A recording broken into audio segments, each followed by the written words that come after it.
synchronize the existing systems and to synchronize the chains as they grow in amount and fragmentation. So that's what we have a lot of experience with. One of the main challenges that we found in working on that, different from doing it in the DeFi community, doing it in the capital markets community, is there's a lot of requirements around compliance. There's a lot of requirements around accounting, books and records, and all these different requirements that a transaction has. So the challenge in the capital markets with interoperability is not just connecting two systems, whether they're an existing system to a chain or whether it's a chain to another chain. It's getting the connection to result in a transaction that meets the books and records requirements, that meets the compliance requirements, and that meets whatever other requirements the regulator or the counterparties may have from the transaction, right? So that's the challenging thing, really, is making the transaction actually happen against all of those, accounting, compliance, identity, regulatory requirements. I'm really thrilled to see events like this. I'm two dimensions to interoperability in the TradFi world because of the existing investment in systems. So the first level of interoperability is getting the existing systems to work with chains, the existing data sources, the existing backend systems, the existing messaging standards such as Swift. All of these existing systems need to become synchronized.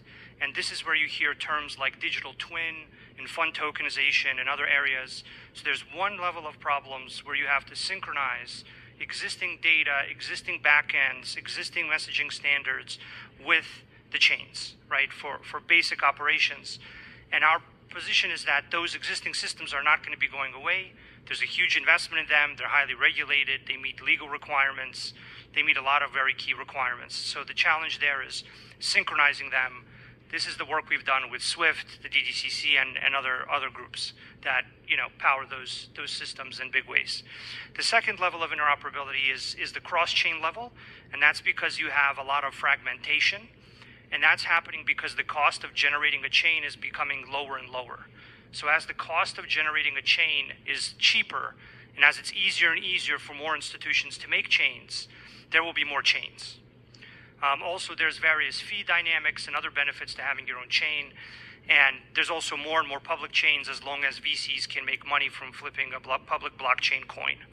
So as long as VCs can fund a public blockchain coin, and as long as that public blockchain coin can return a large amount of capital to them as a result of their initial investment, you can expect more public chains as well, because that's a very financially attractive business model for many people. So going to a different economy. And we're going to be learning more about that as we go. But clearly, we're learning that things can be done from remote locations. We're learning that technology can replace people even more than we thought. We're not going back to the same economy. We're recovering, but to a different economy, and it'll be one that is more leveraged to technology. And I worry that that is going to make it even more difficult than it was for many workers. In Silicon Valley, and my friends who work in technology know that what we did to the manufacturing workers, we are now going to do to the retail workers, the call center workers, the fast food workers, the truck drivers, and then even bookkeepers, accountants, insurance agents, lawyers, and on through the economy. So what happened to the manufacturing workers is a very clear sign. And so we'll import Chinese-based CBDC technology. So it's going to be CBDC in a box, provided to you by the People's Bank of China.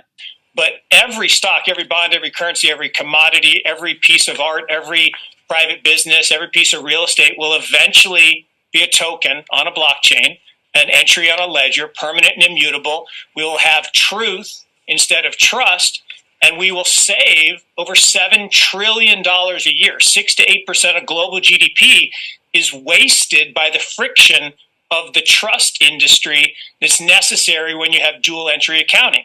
With triple entry accounting, which is what a blockchain is, we get rid of all of that friction. It's a beautiful future. Like what you see in China and their social credit scoring systems, right? If we get identity wrong, it could be a tool to enslave humanity. And if we get it right, it could be a tool to liberate humanity. And as an American, I'm obviously rooting for the one that's on the side of freedom. Bitcoin is an international asset. And also, I do believe the role of crypto is it's digitizing gold. I actually believe this technology is going to be very important. Look at it. We have been part of a huge revolution in investing through ETFs. We believe that ETFs will be changing the whole way we invest. Many people still use it as a means, well, people are investing it for indexing. No, the majority of people who are putting money in in ETFs are active investors that are buying exposure. The entire bond market is being transformed as we talk right now.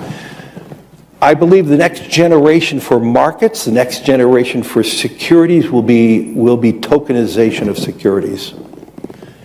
And if we could have that distributed ledger that we know every beneficial owner, every beneficial seller, we all have our code of who's buying, who's selling, instantaneous settlement. And think about it, it changes the whole ecosystem. Chinese bank ICBC has been hit by a ransomware attack, and the U.S. Treasury market, as a result of that, has been disrupted. This, according to the Financial Times. We're going to get more right now with Bloomberg's Shonali Bassick. Shonali, what do we know? Listen, we have the Financial Times now reporting that ICBC, one of China's largest banks here, was hit with a ransomware attack. And remember, they're a very significant intermediary in the Treasury market. The SIFMA has told its members that this has been part of the reason here that the system is kind of clogged up, if you will, during that auction that we saw a little bit before. The attack had prevented ICBC, according to the Financial Times, from settling Treasury trades on behalf of other market participants. A large executive at a major bank also telling the paper that such a large party on the fixed income clearing corp creates major concerns, potentially impacting the liquidity of Treasury markets. Now, it was not just a poor auction. It was absolutely lousy, and when the dealers have to step in to save a treasury auction, that's a rare occurrence. And welcome to the Crypto Teacher. And guys, please like and subscribe if you do like what you're listening to. Please inform your friends and family and spread it all over social media. It is imperative that we get back to learning finances and understand how the world really works, because once we understand how the world really works, we understand that it is all planned out. Now, I want to thank those who purchased the NWO book and the Crypto Teacher book. The NWO book shows you how the world really works, and especially in the times that we're in right now, it's definitely time for you to wake up out of that sleep. And in 2025, the NWO is going to turn on that alarm clock. It's up to you whether you wake up or not, whether you're going to hit that snooze button. Remember, my people perish from the lack of knowledge because they reject it. And guys, we're going to see stablecoin regulation, which is the foundation of this new digital economy, and it sets up down the road 2028, 2029 for that free money. And I told you that we would get a first quarter pullback, and that's what happened. And then also I told you that tariffs would get stepped up, and that's what happened. Layoffs would pick up. That's what happened. So the Crypto Teacher gives you a warning like Noah and Gilgamesh, whichever one you want to call it. But we will get some type of reset this year. Most likely stable coins are the catalyst. And remember, the Crypto Teacher told you. But we have trillions of dollars sitting on the sideline in money market accounts. And then plus, we know the Fed is going to cut rates. Not a lot this year, but they're definitely going to cut rates. So I see us getting a correction and then moving back up. And then we have the two powerhouses, China and the U.S., will step up these tariffs on each other. And of course, guys, that's going to hit certain parts of the market. But then we also have the hacks. We have the Birdman. We have the drums are beaten. And more movies to come, as we can see. And inflation is going to stay sticky, and layoffs are going to step up while they move in all this automation. And remember, the Crypto Teacher told you. And also, guys, I want to thank those who purchased the 3 kids books. It's time to re-educate. Also, much love to those who donate to the Cash App, Patreon. Much love. Keep it coming. Guys, if you're not a part of the Patreon, make sure you're donating to the channel through the actual Cash App. But guys, this next Bitcoin and crypto bull run is going to be a utility run. So you want to make sure you have the cryptos that have real utility. And much love to those who are shopping at both stores. Keep it coming. And of course, guys, we get into Bitcoin and cryptos first. Don't forget to like and subscribe to the channel. We have Bitcoin and crypto pulling back. And guys, we know we're going to be pumping and dumping over these next 2 weeks. And right now we have stocks flat with majority of earnings out the way. But we have big tech reporting at the end of the month. Actually, I think big tech, majority of them, report when Jerome Powell is in the house. So, of course, they like to do all the distractions away from Jerome Powell. Nobody's looking at the Fed. And remember, the crypto teacher told you. Now, guys, make sure you're paying attention to the actual indicators. We have yield rates right now pulling back, but once they pull back, they move right back up. We'll see next week what they do before the Fed meeting. Then we have the dollar right now up. We have volume and crypto up. We have Tether and USDC. And then, of course, guys, we have the Fed. Repo at $5.93 billion yesterday. Make sure you pull it on a daily basis during the week. And we know the Treasury is working in the background to manipulate that long end. Now, we know the Fed wants to keep rates higher for longer to destroy this legacy market so Trump can build this fourth industrial revolution where the robots, algorithms, and drones take the economy over, pay each other with crypto, and the sheep go inside the metaverse. And again, everybody's calling for a rate cut, 25 basis point cut on October 29th. But we'll see how soon this government opens. Like I stated, I do not see it close going into November because too many people would get hurt. They're not ready to roll out that universal basic income, not just yet. But we know they cause a problem, wait for the reaction, and run in with a solution that they had available 10, 20, 30 years ago. And remember, the crypto teacher told you. Now we have the Bitcoin, Ethereum spot ETFs, BlackRock, Fidelity, and Grayscale. Bitcoin, Ethereum spot ETFs down as I'm doing this video. And we had the Bitcoin spot ETF extend negative streak to 4 days with 40 million on outflows. But guys, make sure you're paying attention to inflows and outflows. We know going towards the end of the month, we have outflows. At the beginning of the month, we have inflows.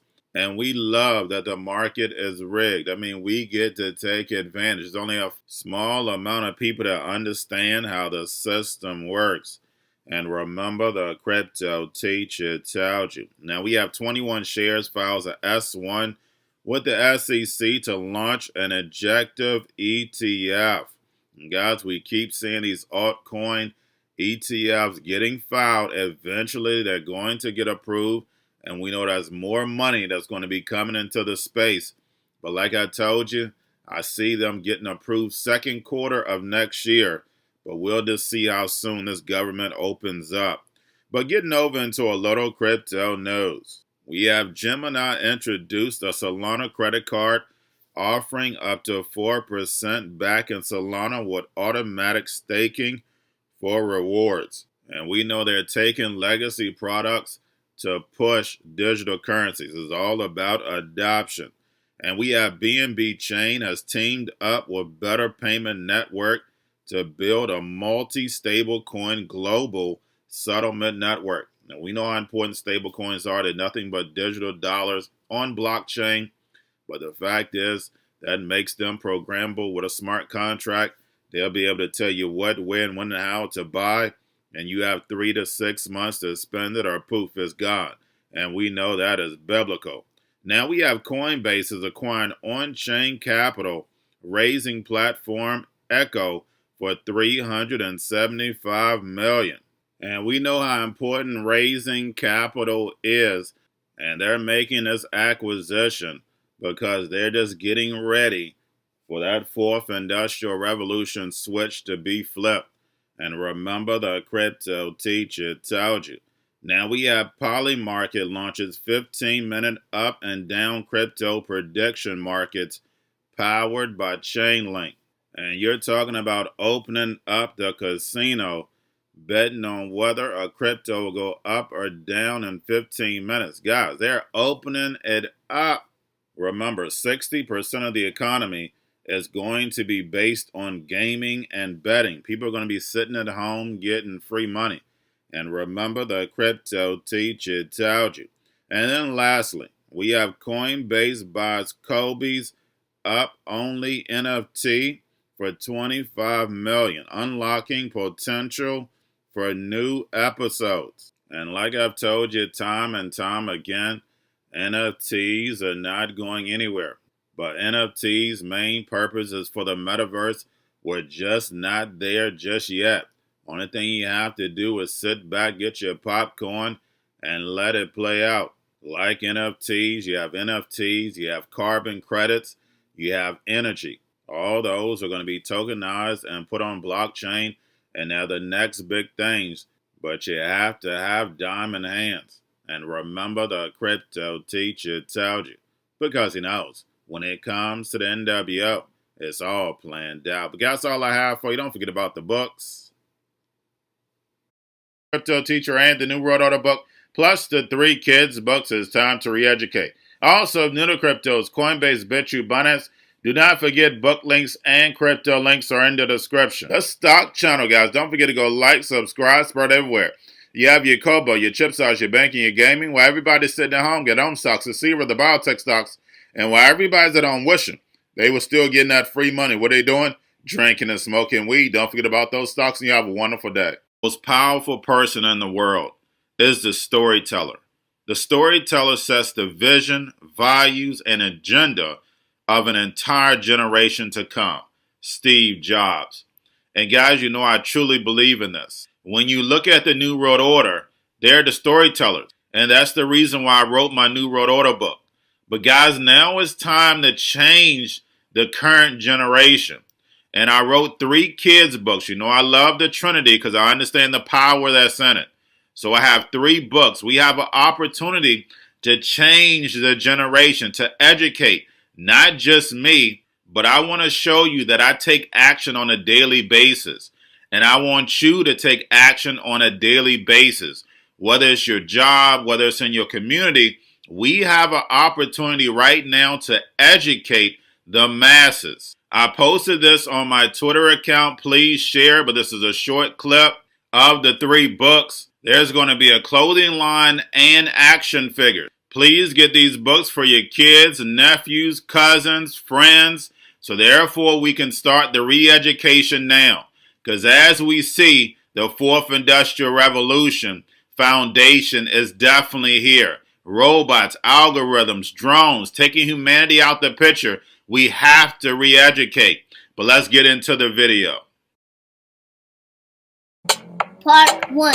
King Joshua and Grandma Tam save the village. Part 2. King Joshua and Grandma Tam save New York from COVID-33. Part 3. King Joshua and Grandma Tam goes to China. It's mandatory to get part 1, part 2, and part 3 of this series. It's time to re-educate Generation Z.